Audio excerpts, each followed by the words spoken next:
Hello class, good morning बच्चों। जो अपना सेकंड चैप्टर है अब लगभग पूरा होने आ रहा है और इसमें लास्ट में जो हम पढ़ेंगे, इसके पहले जो आप लेनिन के बारे में पढ़ चुके हैं, बोल्शेविक जो वहाँ समूह बना था उसके से सरकार बनी थी, तो उसी में हम देख रहे हैं आगे फ्रांसीसी क्रांति के बाद ये जो रूसी क्रांति सेकंड चैप्टर में 1927 और 28 इस दौरान की स्थिति बताई जा रही है कि रूस में जो है अनाज का संकट पैदा हो गया था। ठीक है, और सरकार ने इस संकट को दूर करने के लिए अनाज की कीमत तय कर दी थी कि भाई ये सरकारी कीमत जो है वो अनाज की होगी और सरकार जो है अनाज बेचने के लिए जो किसान है उनको इसी कीमत पर कह रही थी, पर किसान इसके लिए तैयार नहीं थे। किसान इस चीज का विरोध कर रहे थे, तो सरकार और किसानों के बीच में इस तरह से वहां पर तनाव की विवाद की स्थितियां जो है वो बन रही थी। उसी दौरान लेनिन के बाद में स्टालिन जो थे उन्होंने यहाँ की अपनी पार्टी की कमान संभाली और उस समय जो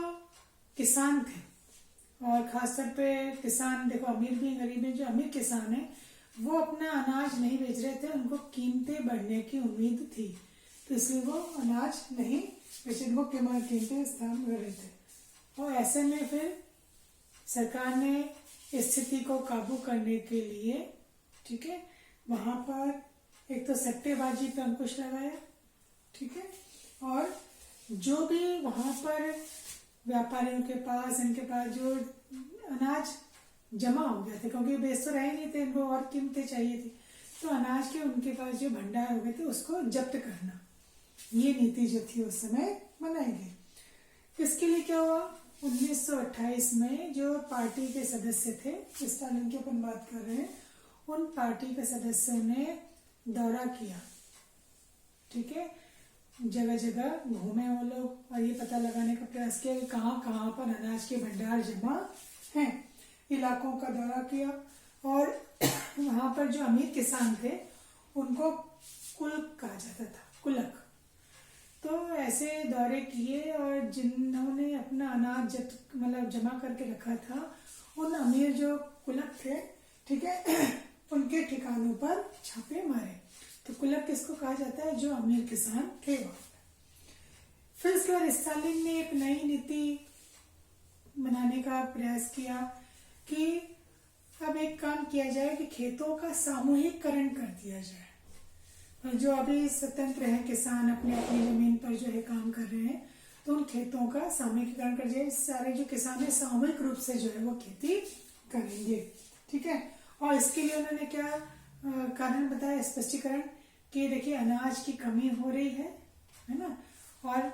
जो खेत है वो भी क्या है, छोटे छोटे हैं, तो छोटे छोटे खेत है, इनको तो आधुनिक बनाया नहीं जा सकता, तो इन्होंने आगे क्या अपनी नीति बनाई कि अनाज की कमी हो रही है, तर्क क्या दिया कि छोटे छोटे खेत हैं, ठीक है, और छोटे खेत हैं उसका हम मॉडर्न नहीं बना सकते, आधुनिकीकरण नहीं कर सकते, तो इन्होंने देखा कि अभी जो अमीर कुलक है इनका सफाया करना होगा, ये जो जमीन पे कब्जा करके बैठे हैं, अनाज का जो है इनके पास भंडार है, तो इन कुलकों का सफाया करना होगा। इसके लिए इन्होंने कई अपने जो है कई तरह के कदम इन्होंने उठाने का प्रयास किया, जिसमें एक तो आधुनिक खेत विकसित करना है, जिसमें आधुनिक मशीनें होंगी, सारा काम जो है आधुनिक तरीके से किया जाएगा, पैदावार भी इससे जो है इसका असर पड़ेगा। फिर औद्योगिक खेती की जाएगी, मतलब ऐसा माल, कच्चा माल जो उद्योगों में काम आता है, औद्योगिक खेती, ठीक है, जो मशीनों से की जाएगी, आधुनिक मशीनें होंगी, सारा काम मशीनों से किया जाएगा। और किसानों से अब जमीन छीनना भी इन्होंने शुरू कर दिया, जो छोटी छोटी जमीनें थी वो इन्होंने कर दिया, और सरकारी नियंत्रण वाले विशाल खेत, मतलब खेतों का भी क्या करना पड़ा, आधुनिकीकरण करना चाहते थे। तो ये क्या था, स्टालिन का सामूहिकीकरण, कि अब वो किसानों को क्या कर रहे थे कि वो एक साथ मिलकर के और काम करें। तो यहाँ पर कोलखोज एक नाम आ रहा है, कोलखोज है सामूहिक खेत। तो 1929 में किसान जो है वो सामूहिक खेती करने के लिए जाने लगे, और कोलखोज का जो मुनाफा होता था वो भी किसानों में आपस में बांट दिया जाता था। ठीक है, अब ये जो सामूहिकीकरण हुआ इसका असर क्या हो रहा था, क्योंकि सारे लोग तो पक्ष में थे नहीं, बहुत सारे किसान थे जो इसके विरोध में थे, वो नहीं बनाना चाहते थे, इस तरह से अपनी जमीन स्वतंत्र रखना चाहते थे। तो इसका प्रभाव क्या होता कि अब वो लोग क्या करने लगे, सरकार का विरोध करने लगे। और किसान जो हैं तो उनकी जमा पूंजी अगर अपन कहते हैं तो जानवर भी होते हैं उनके पास, तो उन्होंने क्या किया, विरोध करने के लिए जानवरों को भी मारने लगे। उनके पास जो जानवर थे उनको वो खत्म करने लगे। तो 1929 और 31 के बीच में स्थिति ऐसी आ गई कि वहां पे जानवरों की संख्या में बहुत कमी आ गई, क्योंकि जानवर क्या हो गए, धीरे धीरे खत्म हो रहे थे। तो अब क्या किया गया पार्टी द्वारा, सरकार द्वारा, कि जो लोग विरोध कर रहे थे उन विरोध करने वालों को, जो मतलब समाजवाद का विरोध कर रहे थे, बोल्शेविक का विरोध कर रहे थे, उनको सख्त से सख्त सजा देना। ठीक है, कईयों को तो निर्वासन दे दिया, निर्वासन है देश निकाला, देश से बाहर जो है लोगों को वहां पर भेज दिया गया, है ना। तो ये जो विरोध करने वाले किसान थे उनका ये कहना था कि देखिए, ना तो हम अमीर हैं, है ना, तो हमें कोई अमीरों का विरोध नहीं करना है, ना हमें समाजवाद का विरोध करना है, हम तो किसी और कारण से जो है इस सामूहिकीकरण का विरोध कर रहे हैं। और इसका असर ये हुआ सामूहिकीकरण का कि 1930 और 35 में उसी दौरान फसलें खराब हो गई, खराब फसल हो गई तो देश में अनाज का संकट हो गया और बहुत बड़ा अकाल जो था यहाँ पर पड़ा। और कहते हैं उस समय अकाल में 40 लाख के लगभग लोग जो थे वो मारे गए। और 1939 के आसपास ये जो सरकार ने एक काम किया कि जो विरोध करने वाले लोग थे इनको जो है लगभग 20 लाख से भी ज़्यादा लोग थे, इनको जेलों में डाल दिया गया, इनको यातनाएं दी गई। ठीक है, इनको अपनी बात मनवाने के लिए जोर दिया गया। ये स्थितियां वहाँ पर जो है वो पैदा हो गई।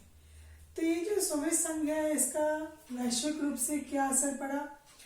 अब ये जो इन्होंने समाजवाद की स्थिति जो चलाई थी की थी, तो इसका जो है कई लोग विरोध भी कर रहे थे और कई समर्थन भी कर रहे थे। तो इसका विरोध भी हो रहा था। ठीक है, और कहीं कहीं इसका जो प्रभाव पड़ रहा था उससे वहाँ पर कई कम्युनिस्ट पार्टियों का गठन वहाँ पर हो गया था। तो कम्युनिस्ट पार्टी का जो गठन हो रहा था तो लोगों ने अपनी अपनी जो है यूरोप में जो है समितियां बना ली थी या अपनी पार्टियों का गठन वहाँ पर कर लिया था। और ये भी देखा गया कि ये जो समाजवाद की स्थिति है, क्योंकि उसमें सोवियत संघ एक बड़े रूप में आ रहा था, पर उसका एक मिला जुला असर वहाँ पर देख रहे थे कि भाई ये कुछ काम सही नहीं हो रहा है। कई लोगों को लगा था कि कुछ काम ये सही नहीं हो रहा है, क्योंकि एक और तो इसका विस्तार हो रहा है समाजवाद का, पर दूसरी ओर इसका विरोध भी किया जा रहा है। तो इसका असर जो है वो मिला जुला वहाँ पर दिखाई दे रहा था। तो ऐसी स्थितियाँ वहाँ पर बन रही थी और विश्व युद्ध के बाद तो वहाँ पर स्थितियाँ और इस तरह से जो है प्रभाव अपना वहाँ पर डालने लगी। तो ये जो स्टालिन का सामूहिकीकरण है इसका कहेंगे विरोध भी है, और ये भी कहा गया कि भाई ठीक है, इस बीच सोवियत संघ जो है एक बड़े रूप में उभर करके आ रहा है, फिर भी वहाँ पे कई स्थितियाँ ऐसी थी जो विरोध करने वाली बन रही थी। तो धीरे धीरे विश्व के परिदृश्य में इसका रूप जो था एक समाजवादी देश के रूप में आया, और इसमें भी अभी काफी कुछ जो थे वो सुधार की आवश्यकता थी। तो ये जो स्टालिनवाद है, लेनिन के बाद इनका ये जो प्रयास था वो हमने अभी देखा कि सामूहिकीकरण क्या था, किस तरह से किसानों पर जोर डाला गया कि कुलकों का सफाया करना है, किसानों को सरकारी कीमत पर अनाज बेचने के लिए जय दबाव डाला गया और किसान जो थे वो इसका विरोध कर रहे थे। तो ये पूरी जो स्थिति है वो किसानों से जुड़ी हुई है। तो यहाँ पर आप अपनी बुक में भी देखिएगा और इसमें अंडरलाइन कीजिएगा, जो खास खास शब्द आते हैं उनको आपको अंडरलाइन करना है। तो क्या स्थितियाँ बनी, ठीक है, 1927-28 से लेकर के हमने 39 के दौर तक देखा कि किस तरह से वहाँ पे अकाल पड़ा, संकट आया और लोगों को फिर सरकार के द्वारा जो है जेल में डालने लगे, उनको यातनाएं दी जाने लगी ताकि वो उनकी बात का समर्थन कर सके। तो ये बच्चों अपना आज यहाँ पर लगभग पूरा हुआ।